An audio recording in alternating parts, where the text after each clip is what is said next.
অসুস্থতার জন্য শনিবার দিল্লি ক্যাপিটালসের বিরুদ্ধে খেলতে পারেননি হার্দিক পাণ্ড্য। মুম্বই ইন্ডিয়ান্সকে নেতৃত্ব দেন সূর্যকুমার যাদব। ভারতের টি-20 বিশ্বকাপজয়ী অধিনায়ক অবশ্য জিততে পারেননি। আগামী মঙ্গলবার গুয়াহাটিতে রাজস্থান রয়্যালসের বিরুদ্ধে কি হার্দিককে পাবে মুম্বই শিবির?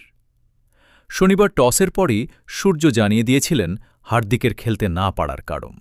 তিনি বলেন, হার্দিক সুস্থ নয়, ওকে দেখেও তরতাজা লাগছে না, তাই এই ম্যাচটাও খেলতে পারছে না। সেজন্য আমায় নেতৃত্ব দিতে হচ্ছে। একটি সর্বভারতীয় সংবাদ মাধ্যমের প্রতিবেদনে বলা হয়েছে, হার্দিককে নিয়ে উদ্বেগের কিছু নেই। শরীর ঠিক না থাকায় শনিবার তাকে বিশ্রাম দেওয়ার সিদ্ধান্ত নেয় মুম্বই শিবির।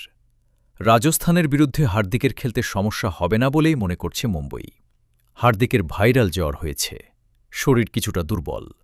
চিকিৎসা চলছে ভারতীয় দলের অলরাউন্ডারের।